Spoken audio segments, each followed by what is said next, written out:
And good day, everybody. I'm John Presapio, joined along as always with Brian Sarnelli, Pat Lavin working the board for you.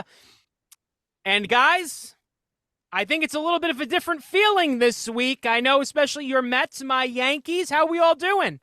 We are back in the New York groove. There we go. After a little bit of a hiccup, New all is York well. City. All New is York well. City. That is New a York long City. soundbite. God Almighty. But There it we are is. we are back.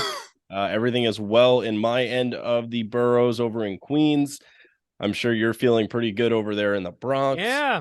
The mood of the station has been very doom and gloom of late. I don't think that is going to be the tone this week. It is amazing how quickly things can turn around. So a lot of fun baseball to talk about for both sides. So very I've been excited nothing about but that. optimistic all year long. I've been Yep, saying it the whole that's time. true. Yep. I've been saying it the whole time this was going to happen. Here it is. But John, I got to tell you, Yep. What are you going to going tell me? in going into this set of the Mets schedule, you just played like I said last week. We played the Tigers, you play the Nationals, and you kind of get your ass kicked by those teams. Then you have the Rays and the Guardians coming into town. Mm-hmm. And I'm looking at that, and I'm just looking at that 6-game stretch. And I said, we just got our ass kicked. This is where it's gonna get ugly. And we talked about, you judge a season by how you kind of are looking around Memorial Day to get a real good feel for it. And the Mets needed to convince me that by Memorial Day that everything was going to be okay. Well, they go about losing the opening game against the Tampa Bay Rays. And everything kind of looked about the same as what we saw against the Nationals and the Tigers. And then out of nowhere, life. They Mm-hmm. actually have life to them. They win 5 in a row. They take the series against the Tampa Bay Rays. They sweep the Guardians. Out of nowhere, Max Scherzer's pitching phenomenal. Out of nowhere, Justin Verlander's pitching great. Francisco Lindor is coming out of his shell. They finally do the thing that we've been talking about for weeks and weeks and weeks is call up these fucking kids and let them rejuvenate your lineup. Mark Vientos shows up. Francisco Alvarez is there. Brett Beatty. Then out of nowhere, Pete Alonso, the MLB home run leader currently, is still mashing and hitting clutch hits. And out of nowhere, everyone starts to come out of their shell and start getting their hits and starting to contribute. Brandon Nimmo with a big home run. Starling Marte finally woke up from his slumber that he's been in for the last 6 weeks. So it's like everything that I had to complain about the New York Mets within the last 5 games, they tried to make everyone look like a fool for complaining about those particular things. Yeah, they look great. I mean, really, they looked fantastic. As you said, in that doubleheader, you had Scherzer and Verlander, and I think all of us were just kind of holding our breath, saying, "Oh, here we go." They're gonna double duty, both lay an egg, and I mean, Scherzer, he worked. He earned that win for the Mets. He didn't look great. Let's not act like he was Nolan Ryan out there by any means, but Verlander looked great. Yeah. Verlander looked real good, and that's exciting. That's exciting if you're a Met fan. Scherzer, I think the jury's still out as far as what's going on with him, but Verlander, that's real encouraging. Also, in that stretch, we're talking Mets pitching. Kodai Senga had probably Yeah, his best start as a New York Met during he that looked stretch great. too. Where Mm-hmm. out of nowhere, you're like, if you can get consistent dominance from him at that level, and those other two can kind of find their form a little bit, Right. out of nowhere, everything is okay. You know what I mean? Everything is fine. You're not drowning. You're not worried. Mm-hmm. But I think the victories and the excitement and the rookies being there and the never say die moments that took place over this last 5 games overshadowed how dominant Kodai was in his start, because I didn't hear really enough people talking about how good he was in that start with 10 Ks. But he was incredibly impressive. But the Mets lacked a what am I looking for here? They lacked an identity. That's what they really, really lacked. These first 6 weeks, these first couple months, they lacked who are the New York Mets. And I kind of could tell you all about who the 2022 Mets were, but the 2023 Mets didn't have that passion. They didn't have an identity. They had nothing to them where I was like, this is what makes this team special. And this was the first time. And obviously, let's be honest, John, 5 games is not that huge of a sample size, but it was against good competition. And it's the way they won, too. And it's the way they won, where it looked like they had that never say die. You could be up 6-0. You could be up 5-0 on us, which the Guardians were. And we're still in this ball game. And that was very much the mentality of the 2022 Mets. And it was nice to finally see that breakthrough with this team. You know, everyone's kind of coming back. These kids are playing phenomenal. Like Francisco Alvarez is playing. This might be like an overreaction, but Francisco Alvarez is playing like a top 5 catcher in fucking baseball already, like at a very early freight. And everyone was worried about this kid's defense, and his defense has been absolutely phenomenal. And he's just like a cat back there bouncing around. His framing pitch percentile is like through the roof. Like the kid's a stud, and then he's been getting clutch hits and big moments, and he already has over 4 home runs in his short time. So it's because he has Gary Sanchez, mentor as his mentor. That's right. Gary Sanchez, by the way, played for the Mets, drove in a run. He did. So, and he caught Max. So that's and can we just calm down though with Scherzer saying, "Oh, Gary, he can call a great game." Get out of here. What do you want him to say? I don't want to hear that. What do you want him to say? Gary was here today. All right, he's not going to say that. That's all that needs to be said. Everyone's always going to jerk each other off in the post games. You know that. It's part of being a professional.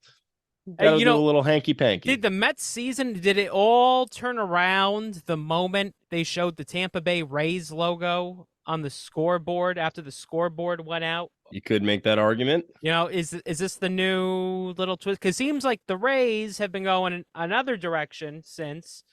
And, the Mets have been electric since then. So I don't know. I feel like there's a lot of things that have helped the Mets out of nowhere snap out of this weird funk.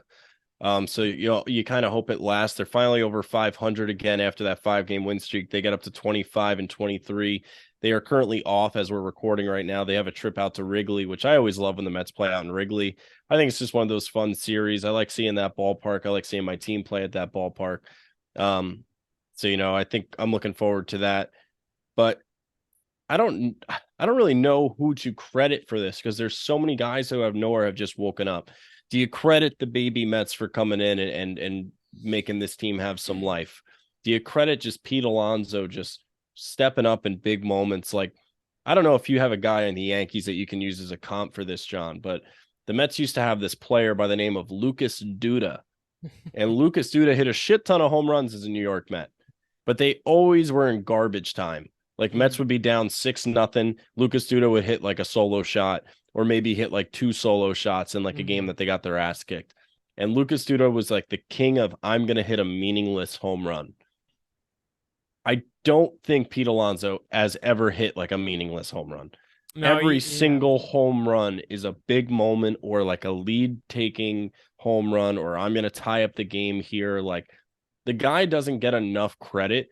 He is so fucking clutch in those spots. Like, he really is. I'm bummed out the playoffs went so poorly for this team last year, because it just always felt like Pete Alonso was going to do something really nuts in the postseason, like one of those big moments, like a Reese Hoskins, like throw the bat down home run that we saw from last year.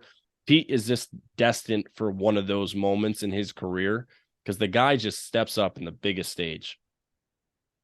Well, playoffs are always a different animal. So, I mean, I think we got to wait and see still. To your point, the sample size was so small. We really didn't get a chance to see Pete in the postseason. But you have a Yankee, though, who it's meaningless? First guy that came to mind? The guy who I originally thought you were going to say, I mean, this is a little off topic, but Alonso, I mean, I think Alonso would get a lot more praise in the city if it wasn't for Aaron Judge, because the two are so comparable. But no, I'm trying to think. A-Rod had a lot of, garbage home runs over his time, but the guy did hit a lot of big ones as well too. So I can't really compare it to that. But you even think of Aaron Judge. Like, Aaron Judge had a streak this last week where he hit 7 home runs. He had a home run in 7 straight games, and then the 8th game where he didn't hit one, he hit like 2 line drives off the top of the wall. And while he was doing that, Pete had a streak of 4 straight games with a home run. So you talk about like the two are always going to be compared, and it's always obviously Judge is the better ball player. There's no disputing that. But it's like Well, yeah. Pete lives in the Aaron Judge shadow to some degree in New York City. And you can tell that bothers him. He wants to outperform Judge. He does. He does. And I think Pete uses that, though, to Yes. make him play better. Yes, And I agree. 'cause Pete wants to be the face of New York baseball, the New York Mhm. Mets, and all that stuff, but he doesn't use it in a negative way where Pete comes off as like an asshole or any way. He just is very passionate Right. about the Mets, and he tries his hardest to get better every single time. Like Pete is It- somebody that you can look at, and Pete has consistently gotten better every single year, offensively, defensively, and he tries to be the face of that. And he's just living in an impossible shadow, but Pete Alonso really deserves more love, I think, than he actually gets I because agree. of Aaron Judge doing that. But Pete is phenomenal and an absolute stud. Well, I mean, look at it, right? I think, Judge, it's not like he lives rent-free in Alonso's mind. I think Pete sees what Aaron does, and that motivates him, like you said, to try to top it. I mean, look, Judge sets the rookie home run record. What does Alonso do? He comes out, he breaks that record. Now, Yeah. Judge hit 62 last year. Alonso's been on the record. He wants to beat that. What's Alonso doing so far this year? He's hitting 17 home runs. He's first in the National League in home runs right now. So, hey, does The other thing too with Alonso, and just another like couple of quick things on this.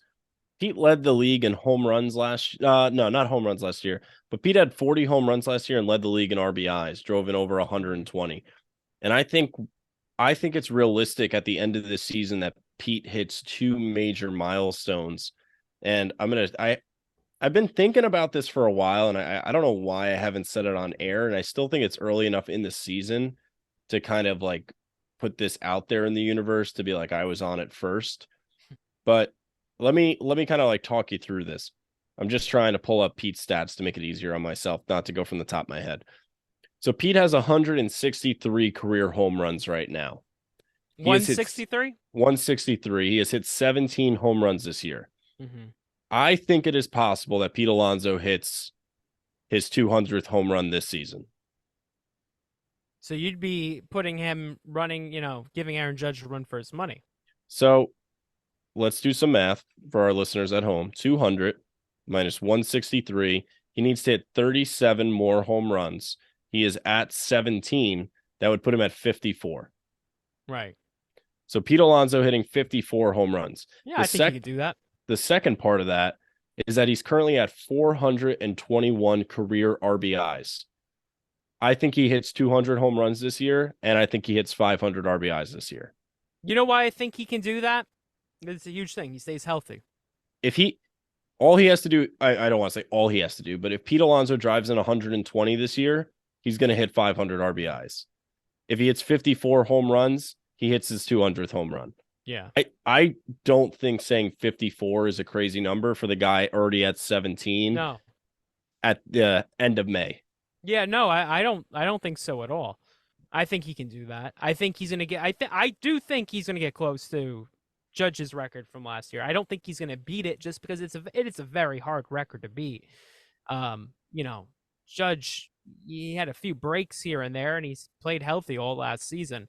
Now, like I said, Alonso, hey, credit to him for as good of a hitter as he is, for the power he is, and the leader he is. And you love, when Marte hits that go-ahead home run over the weekend. Huge homer. Alonso is out. He's shaking the fence. He looks like a fan out there. Yeah. He's going absolutely nuts. You love to see that. So Alonso, I mean, he gets overshadowed a lot by Judge, and Aaron Judge is the better ball player. I think we both can agree on that. But 100%. Alonso, he's nothing to shake a stick at. It's not like we're comparing Jose Reyes and Derek Jeter. That was a completely different thing. Alonso Judge, it doesn't get the same traction as a Reyes versus Jeter got back in the day, or an A-Rod David Wright got back in the day, but it should. This is the real comparison. Yeah. These two are neck and neck. This is some of the best, New York baseball just rivalry of these two guys. This is must-watch television every night. watching the two of them, and it doesn't get the play that it should. I don't know why that is. And Maybe the I way think the it's Mets have been so long. I think honestly, part of the reason it doesn't get the play it doesn't. I think both guys are just genuine good human beings. Yes. And when that's a factor, when neither one of them is an asshole. Yeah. When neither one of them is an asshole and one of them's a good guy, I think that plays a factor. Like Pete Alonso has a charity called Homer for Heroes. He donates to like veterans and police and fire department in need and like teachers, and like I'm sure Judge is very active with the New York community as well. And like, just like they're just two likable faces of the franchise, both guys representing the identity of their fan bases perfectly. Mhm. Like Pete is that rowdy, die hard, he's gonna love hard, and like when he loses, you're gonna feel the pain that Pete feels. And Judge is just like the most professional, like polished guy in the world, and that's like Yankee baseball. And they both just fit their teams perfectly. So Alonso, the next captain of the Mets. I've actually, this is a fun topic for me.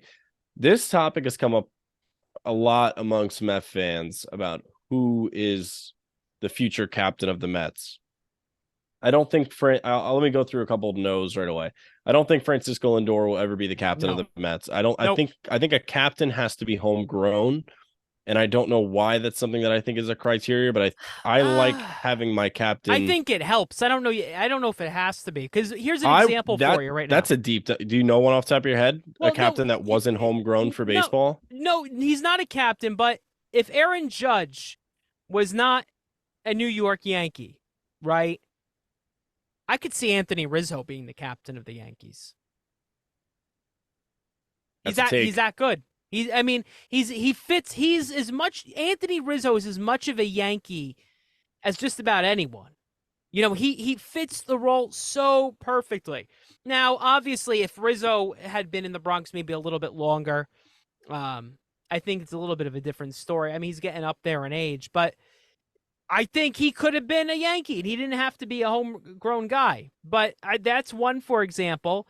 But I agree, it definitely helps when you are a homegrown guy. I think the only person that actually can give Pete a run for his money is Brandon Nimmo. Brandon Nimmo's locked up for 7 years, homegrown guy, beloved by the fan base, high energy guy. Obviously, I think you think of Pete Alonso when you hear the Mets. Right. But I think people sleep on the Nimmo. Like, I don't know. I think Nimmo is the only guy that can give him a shot. Obviously, though, it's going to be similar to what the Yankees did with Aaron Judge. That captaincy doesn't get thrown around until you're re-signed for the long haul. Right. Like Pete Alonso signs an 8-year deal. I think, yeah, no shit. They're going to make him the captain, no doubt. Yeah. And I think that happens. I do. Pete's just one of those guys I can't envision playing somewhere else. Like he just feels like somebody that's going to be a Met forever. He going to be the New York spotlight. He's going to hit 500 home runs as a Met. He's going to do all these things, and it's like no one's going to touch any of his things. Even if he doesn't make the Hall of Fame, he puts up those kind of numbers in a Met uniform. He's going to get his number retired. Like I think Pete sees all that stuff and thinks of the moments that he can have if he plays his whole career or majority of his career in one spot. And doing it in New York, I think Pete would stay all the way up until he gets a championship. And then I think once you get a championship, even I don't see you not wanting to do it again. You know what I mean? I think there's only 2 places in Major League Baseball that Alonso could go that he'd be a bigger star than he is right now. And one of them isn't going to happen. The one that's not going to happen will be the Yankees. I think if he goes to the Yankees, he's a bigger star, but he's not going to go to the Yankees. He won't. The other one, Boston. Yeah. I think if he went to if Boston made a push in free agency, and they have the money to do it, if they really wanted Alonso, I think that's a place where he goes. He would absolutely excel with that wall in left field. Are you kidding me? Yeah. I mean, he would own it. And, he's the kind of guy that fits that Boston mold. Well, the city, I'm talking about. He would be great there. He'd be loved. Absolutely loved. That just gave me a nightmare thinking about that, but you're right. He would fit in. Those are the only 2 places that I could see that he could go via free agency and be a bigger star than where he currently is. And like I said, he's not going to the Yankees. That's not going to happen. Yeah. I think Pete's also Welcome to my hell when everyone was talking about where Judge was going to go. To discredit Pete slightly. I think Aaron Judge sees Pete at a public gathering and goes like, "Oh, hey, it's Pete. Nice to see Pete. Hope he's doing well." I think Pete Alonso sees Aaron Judge and in his head is thinking like, "God, what can I do to be fucking better than that guy? Like, what is that guy doing? Like, why are they talking to him first? Why aren't they talking to me? Like, what do I have to do?" And I think he channels that in a great way to make himself better. I've never seen him ever use that in a negative way, but you just know it's what Pete's thinking. Yeah, no, I agree. I don't think Aaron Judge thinks of Pete Alonso at all. And then if he sees him, it's never negative. It's like, "Hey, Pete, how you doing? Hope everything's all right." Exactly. But Alonso, like we said, I don't want to say he lives rent free. Judge lives rent free in Alonso's mind because I don't, that's different. But kinda in that he's always trying to top Aaron Judge. He always wants to be higher than Aaron Judge, but he doesn't. A lot of guys get like that, and it ends up throwing off everything where that's all they obsess over, and everything else goes to crap. Alonso, like you said, he does a very good job. He goes out there and it elevates his game only higher. So, if you're the Mets, you sign up for that any day of the week. Yeah, you're just chasing greatness, and if you chase it, you're going to turn out pretty good yourself.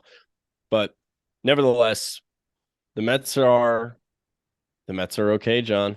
The Mets are okay. We're not better than okay right now. The Mets are doing good. We're not popping bottles. We're not. But the thing that happened is the sky is not falling. No. Everything feels like if they play like this, like they did over this last stretch, they're as good as anybody. And going into the season, everybody thought the Mets were going to be a very good team, a World Series contending team. And this was the first time we saw them play like a team that has a chance to compete for a championship. Now, do you throw something at the wall if Alvarez is demoted when Nido comes back from the IL? I will absolutely riot.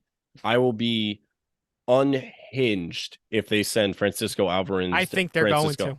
I don't think they'll do it. You don't think so? No, I think they have shown some competent. I can't speak tonight. I think they're competent enough to not do that move. Epler's a big numbers guy, though. I just don't. If they do that, there will be bedlam in Queens. Especially if you're throwing Gary Sanchez out there. People will be fucking furious. Oh my God. I don't think that happens. I think, honestly, as long as the kids are hitting over like 250, they're going to be here to stay. And I like the idea is that they didn't call up Mauricio yet. You still got that kid down there kind of developing, and he's also a stud. I think he's a trade chip, at the deadline. I think he's a trade chip because he can't field. He can't field. He hits. No, he's a good fielder. He's a good fielder. They're moving him around to second. I think that people are trying to paint him negatively in some way in the media to make it seem like trading him isn't a bad idea. I think this kid's going to be a stud as well. And, I don't want them to trade him. And I think you get to around July. And I think like if you're hitting a skid again, or at the end of June, when you're going through that hell stretch of their schedule is in June, you call up this kid and you get another little jolt of life, and you just keep the good vibes going. But you know what trade I want to see happen? Now, this is with the Yankees. This would be fun. This would be a lot of fun. And it had me thinking this weekend with the Yankees in Cincinnati. You know where I'm going with this? Joey Votto? No, get the hell out of here, Joey Votto. We got Rizzo. Right. Alexi Diaz. Yeah. Yeah. Could you imagine?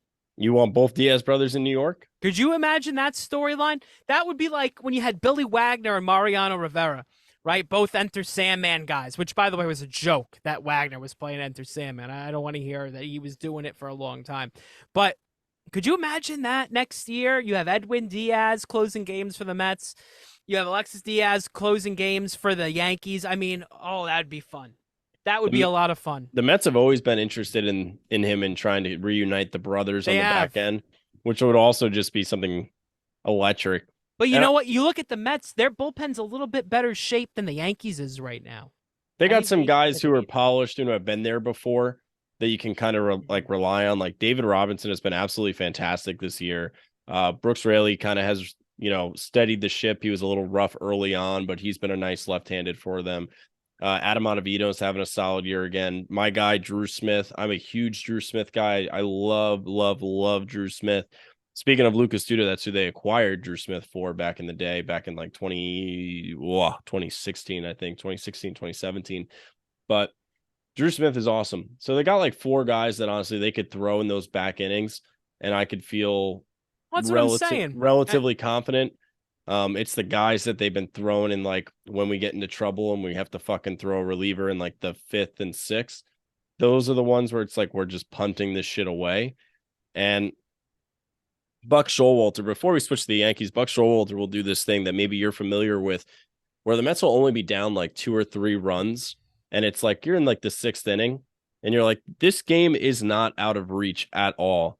But Buck will not use any of his good relievers. Yeah. And he'll use like those C tier guys and be like, well, if we could come back and win this game, that's great. But if not, like I'm saving the high tier guys, the higher tier guys for the big games, the big moments. And maybe if we tie this game, I'll bring those guys in. But he will not use any of them to keep games from getting ugly. Yeah, it's frustrating. It really is. But you're let me tell you. managing to punt. You're like in a way punting games away. And I know it's a long season and it's a marathon, and you want to keep these guys out there and you want to keep them pitching for the long haul and winning those big games. Yeah. But like sometimes it's frustrating to watch a game where your team's just down 3-0 and like they're battling and they're Right. in it.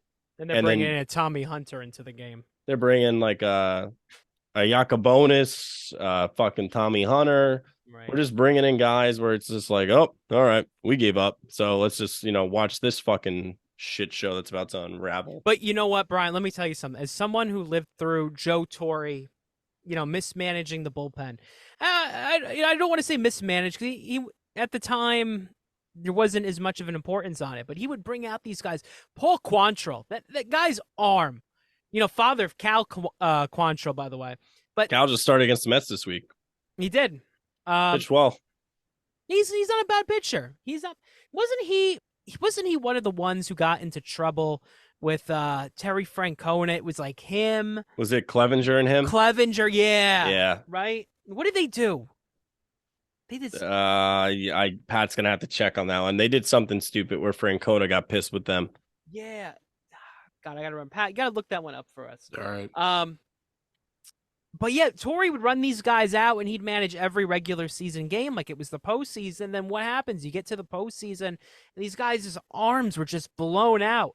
And the other thing too, which is a little bit different now this year because you don't have as much in-division play, but I think the Yankees were affected hugely over the past few years where they're bringing out these high leverage guys against, the same teams, the Rays, the Orioles, the Blue Jays, the Red Sox, and these teams keep seeing these, high leverage guys because they play in high leverage games, and you have a lot of those situations where you get down towards the end of the year, they're not as effective because the hitters have just seen them so much.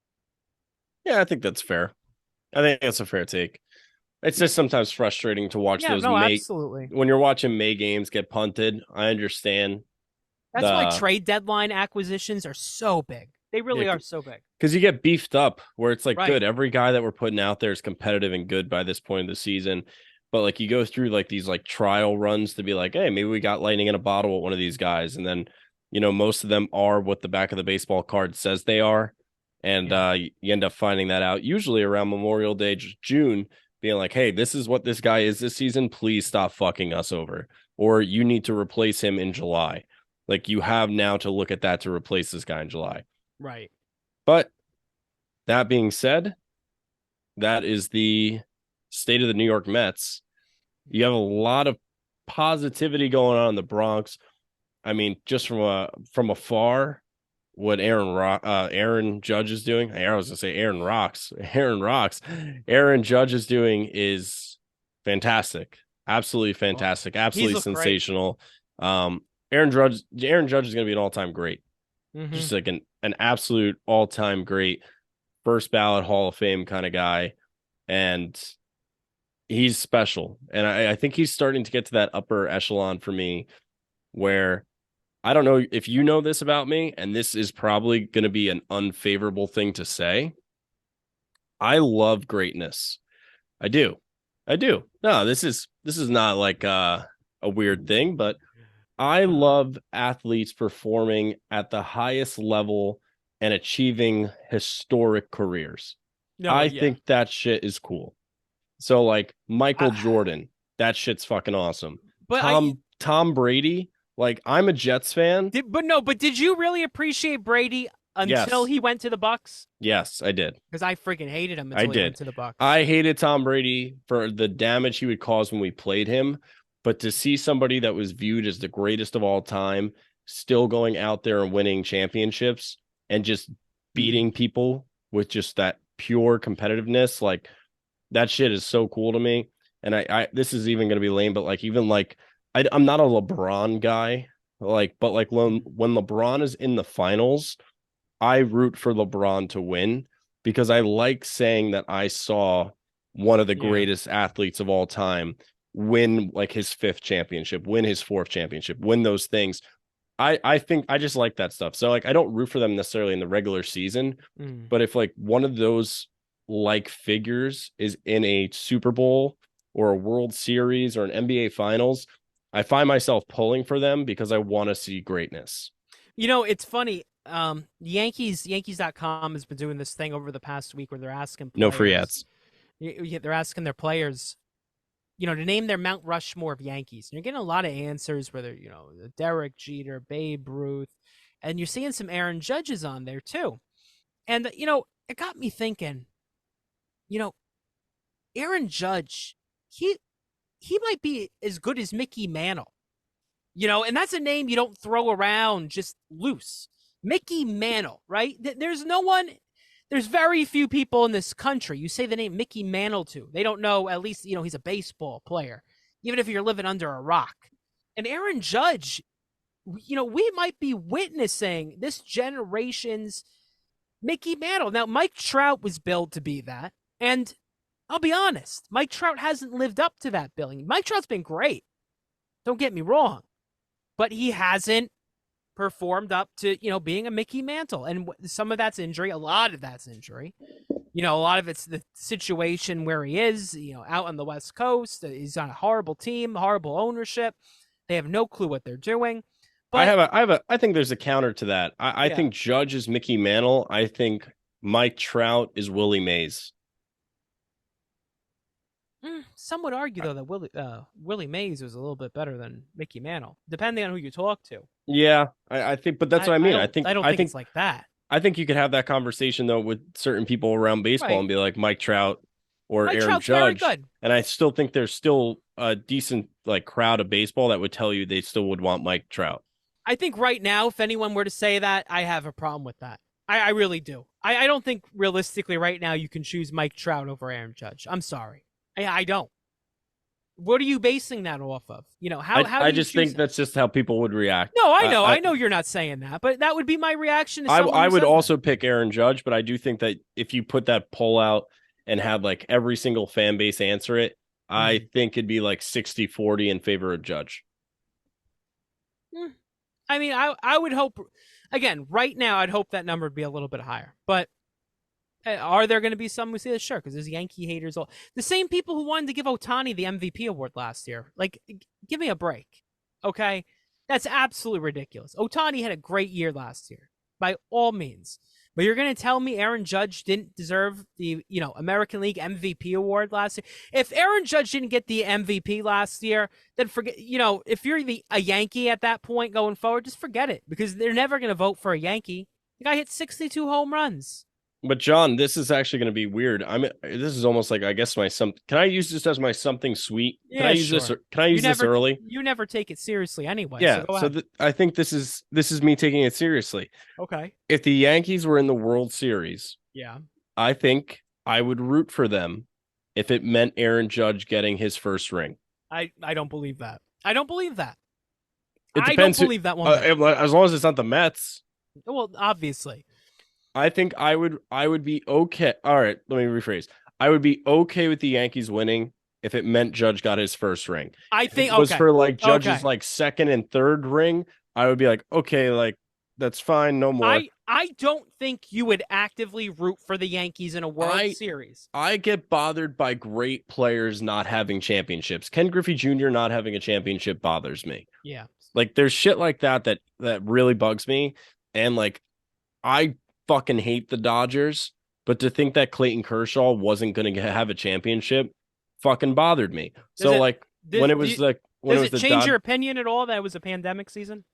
the baseball one, not as much as the basketball one, because some of the playoff games actually had crowds.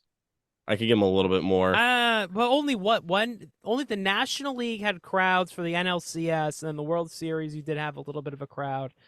That is crazy to think that they did have crowds in the middle of that pandemic. Yeah, but like at the same time, like I count the MLB one. If you want to go back to like the NBA bubble shit, whatever, that's different. But the MLB championship, I do count. And thinking that Clayton Kershaw wasn't going to have a championship in his career if the Dodgers, like, let's say they don't win this year and he hangs it up, like that would have bothered me. These are all-time greats who should have championships. Like at the end of the day, like when Mike Trout retires and he doesn't have a ring, like that will bother me. Listen, I said it the day it happened, and I'll stick to it. The biggest mistake Mike Trout made in his career was signing that extension with Anaheim. That was such a foolish decision. I don't know who was in his ear and said sign that deal, but he's just signed away his career essentially. He's living in baseball purgatory, And I don't hoping to be traded at this point. Ohtani will not make that same mistake.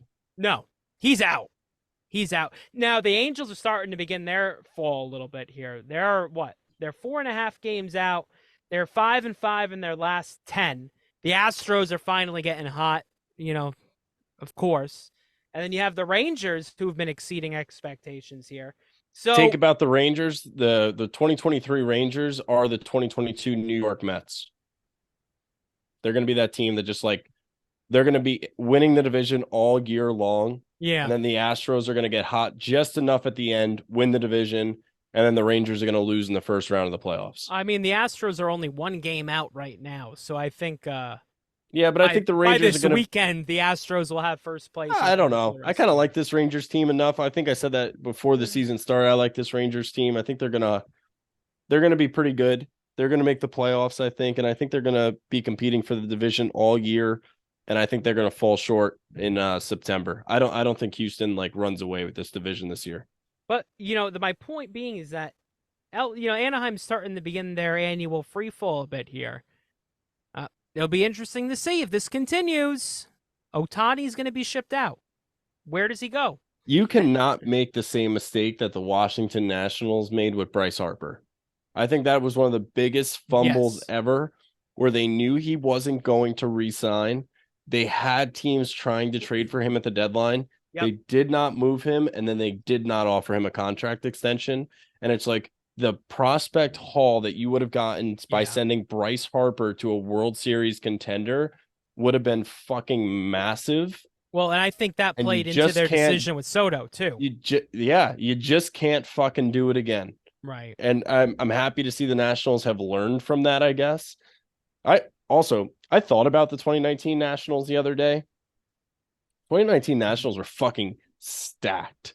They were stacked and a phenomenal fucking team of young, controllable pieces. Well, and Strasburg was healthy for the only time in his career, too, Yeah, and obviously the Strasburg thing blows up in their face. They pay the guy after he wins them a World Series. And I mean, you have to pay him in that situation, but you get fucked by the contract. But like, man, if they could have just locked up Bryce Harper the year before and then fucking had Soto and Trey Turner and just had those fucking guys all together with that nice little offensive core and just kept like signing big pitchers, they would have been fucking great. Well, it'll be interesting to see what the Angels do with Ohtani. Here's one thing we do know is that now that the Wilpons have sold the Mets, Artie Moreno is the worst owner in Major League Baseball. Right? He's by far the worst owner in baseball. So does he move Otani? Does he say, hey, let's hold on to him and keep, some of these sales? Let's keep our presence in Japan to make some money here? Because that's all he seems to care about is making money. This isn't a team. This is a business for him. And he wants to just generate money. And that you hate that. You hate that as a fan to see that. I hate Moreno. I do not like the Angels. I hope they get sold. Don't forget the Angels' success in the early 2000s. That wasn't under Moreno. That's when Disney owned the team. When you had those David Ecksteins, what is that? 2002 Yeah. when they won the World Series. That wasn't Moreno. Disney owned the team then. They win the World Series and they sell it to Moreno, and then they've been just a dumpster fire ever since. Once those guys that were there started to leave, retire, it's all been over. But hey, let's talk a little Yankees, all right? Yankees, they win 3 out of 4 in Toronto. That was huge. You heard me. Going back 2 weeks, it seems like forever ago now. I'm on here, I'm saying, hey, that Thursday in Toronto, what was it? It was, oh my God, May 18th. I said May 18th at 11 o'clock at night, the Yankee season may be over. It's not over. In fact, it's almost like it's just beginning, right? You win 3 out of 4 in Toronto. I didn't think they were going to do that. Not a chance. I was hoping for the split at best case. They win 3 out of 4. They probably could have swept them. They were scoreless. If you don't score a run, you're not going to win a game. They went into extra innings without scoring a run, 0-0, and they, let up a walk-off. You knew it was going to happen with the way the offense was looking. But what was important is they came out, they rebound, they get the win, they get the series win. Then they move on to Cincinnati, and you say, hey, it's the Reds. You should sweep them. And you know what the Yankees didn't do for a change? Settle for 2 out of 3. They sweep the Cincinnati Reds in Cincinnati, which can I take a break real quick? Cincinnati, the ballpark gets a lot of love over there. I think that's one of the ugliest stadiums I have ever seen for Major League Baseball. I don't know about you. That does absolutely nothing. It's like it doesn't know what it wants to be. It looks like an 80s National League ballpark with like a little bit of what the Angels did with Anaheim Stadium, where they built these little, features in the stadium. You have the smokestacks out and right. That doesn't even look like, a ferry boat. You have the Ohio River behind these giant graded stands that look like they're straight out of a college football stadium. It is ugly. That is just an ugly, ugly ballpark. I think the Reds altogether, even like those jerseys, even like the Reds just need a rebrand. I actually like their Cincy City Connect jerseys, the all black. I actually thought like they have a little attitude and personality to them. The normal Reds jersey is so boring. Like I cannot imagine dreaming of playing Major League Baseball my entire life and then having to put on a Reds uniform for the first time. And there's such a storied franchise, too. I feel like I'd rather just work at like fucking Publix. How sad is Pete Rose? Did you see him over the weekend? He was in the dugout. I think it was for the Saturday game. He was sitting right next to the Yankees dugout, of all places, too, mind you. Wearing his generic white ball cap with just some baseball stitches on there because he won't wear a Major League hat anymore. I mean, you kind of feel bad for the guy a little bit at this point. They'll put him in when he's dead as like a fuck you. I don't know. I don't know if they ever do. I really don't. I truly, maybe when he's dead, because then he can't do anything else. If he keeps clean until then, which you hate to say, but maybe you're right. Yeah, they're gonna be a dick to him. He's gonna pass away, and then like the next year they're gonna be like, in honor of the Pete Rose, we're gonna put him in the Hall of Fame. It's like, yeah, you couldn't give him that when he was alive, you assholes. Right. It's gonna happen. But hey, Yankees went they sweep Cincinnati. Severino comes back from the IL. He didn't pitch long on Sunday, but he looked good, against the Reds offense. He did let up a run. I'd like to see him go out there and do it again with a little bit better competition. We'll see. You a Severino guy? You like Severino? Yeah, he scares me. That kind of answered everything there. You don't really have to go. Yeah, he's now. I've said this before. I've said it before. I think Severino's a bullpen guy, and he's in the last year of his deal with the Yankees. Apparently he wants to come back. If I'm the Yankees, I take an approach like they did with Chapman. especially if they can't bring anyone in on the deadline here. But Severino has proven he can't stay healthy. And now, once you start getting, hopefully, fingers crossed, knock on wood, you get a Carlos Rodon back, you have a Cortez, you have Who? Herman. Who? Carlos Who's Rodon? Carlos Rodon? Yeah, exactly. A figment of our. Speaking of figments of our imagination, right? People who don't exist. You know who finally played a game for the Yankees? Who? Ben Rortvedt. Oh, Ben that's Rortvedt, right. the catcher they acquired from the Minnesota Twins in that Josh Donaldson, Gio Urshela deal.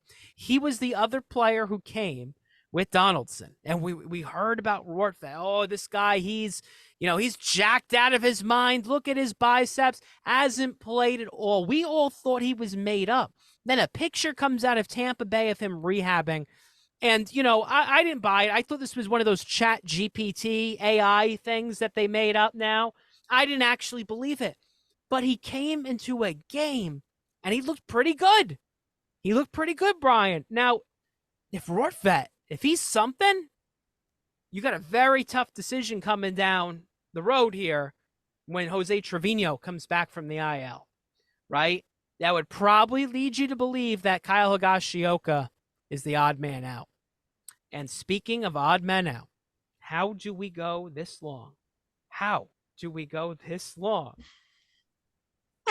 without the news of the weekend?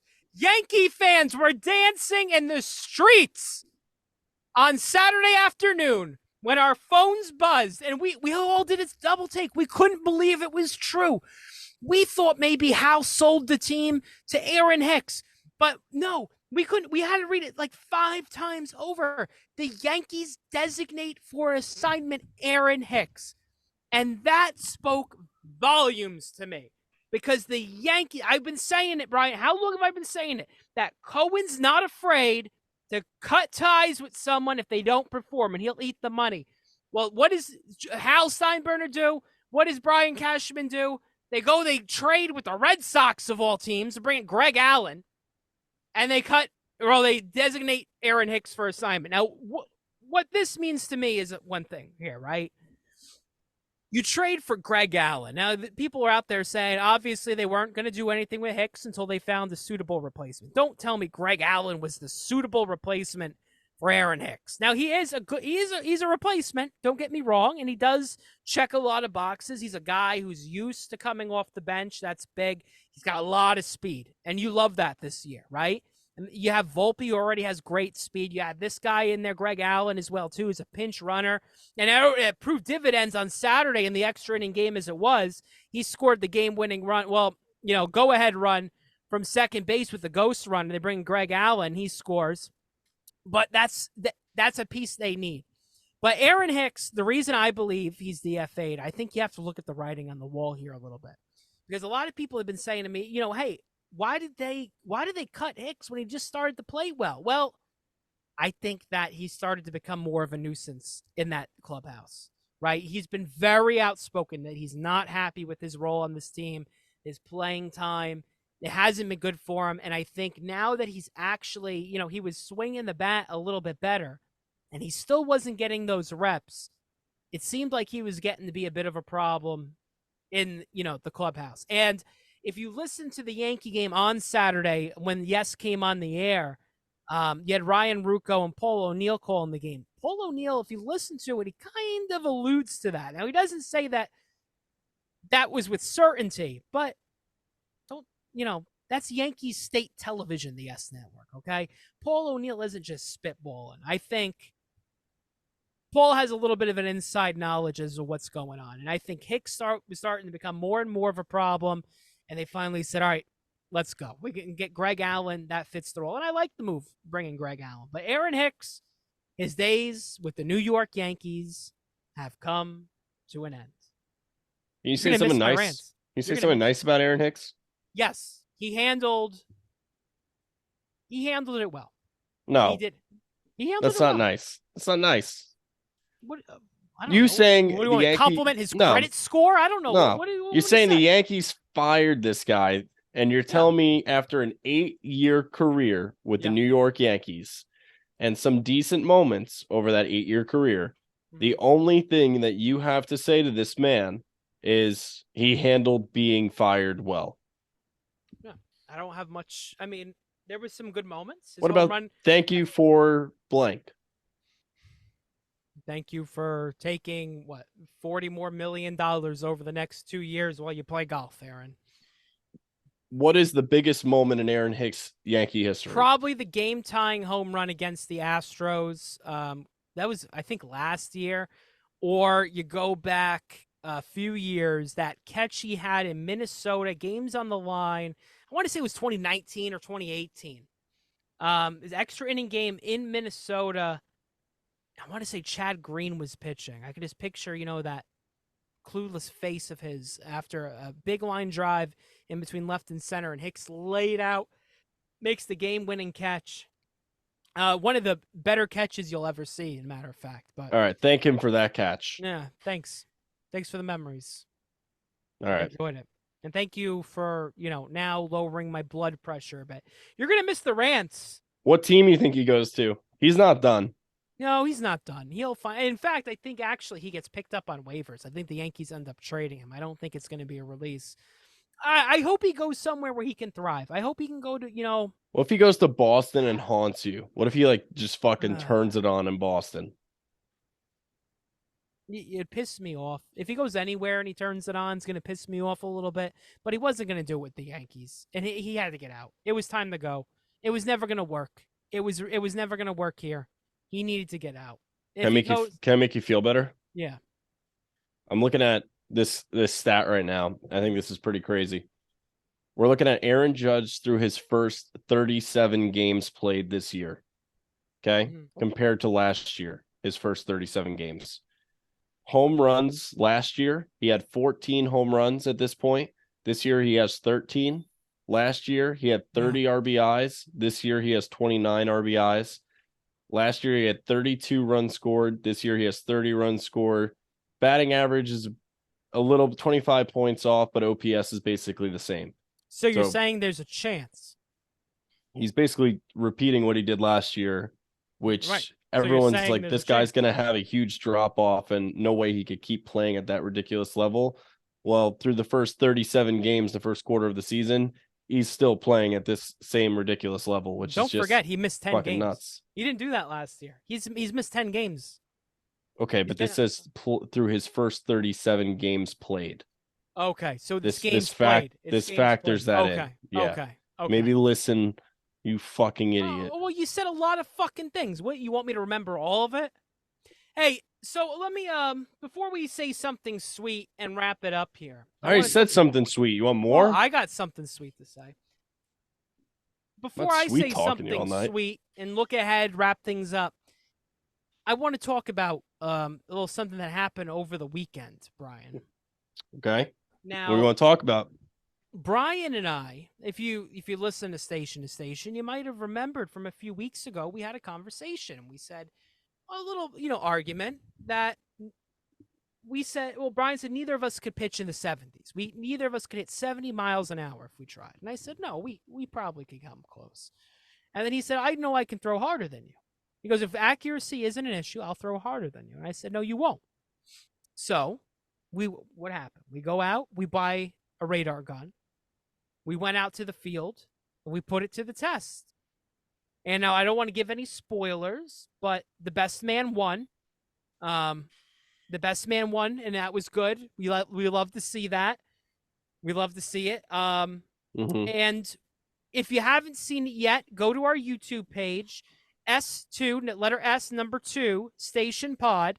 Give it a look. The name of the video is We Tested Rosin with Alcohol and Sunscreen.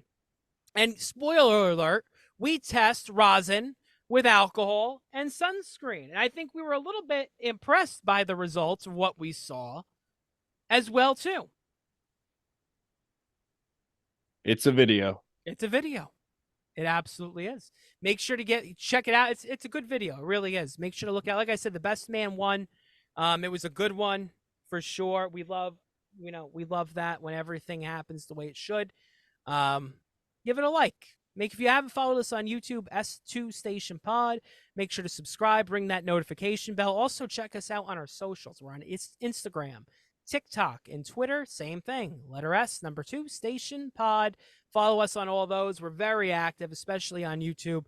So you want to follow that and go along. All right. So let me give you something sweet, okay? My something sweet for you.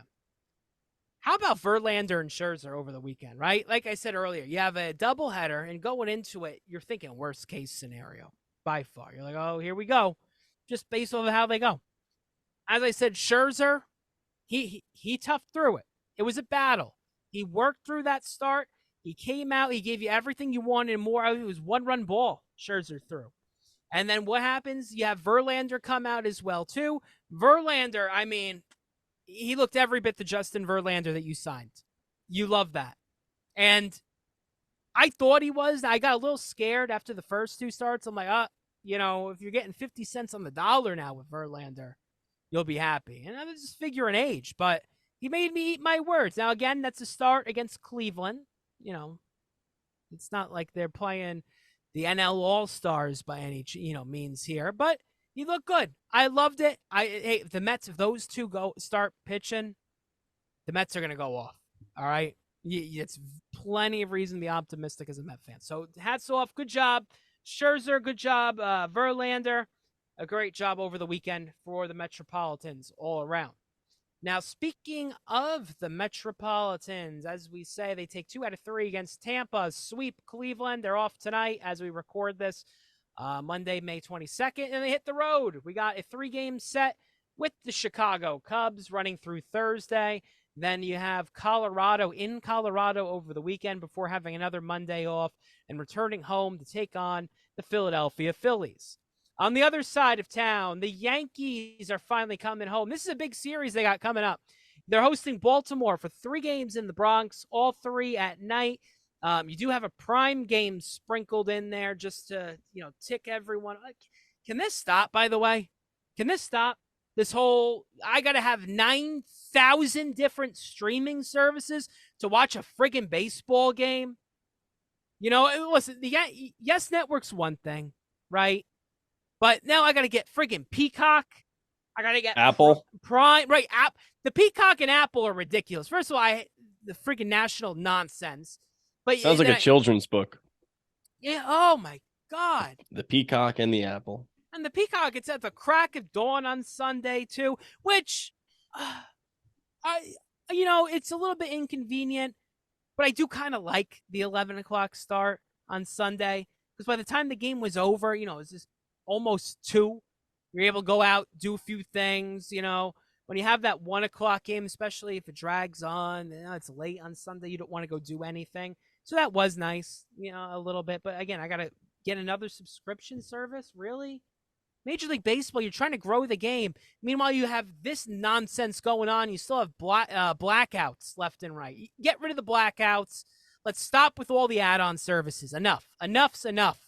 We got to figure this out. If we're going to start transitioning to digital, let's get all of our balls, in a row here. Jesus. Anyway, you have Baltimore for a 3-game set before you have San Diego, and surprise, freaking surprise, you have an Apple TV game Friday night. Ugh, fuck's sake. And then you have, you wrap that up, and this is what we were talking about this last week a little bit. You play San Diego Sunday, right? 1:35. And the very next day, Monday, you're in Seattle. You're going across the country, and you don't have an off day. When the hell is this a thing? Now, I've never seen this before, but all right, let's keep it going.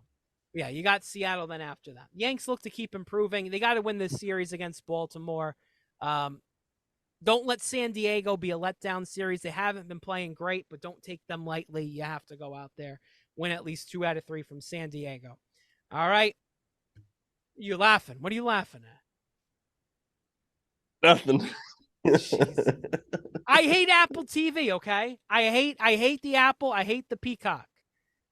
Enough streaming services. And with it's not just baseball too.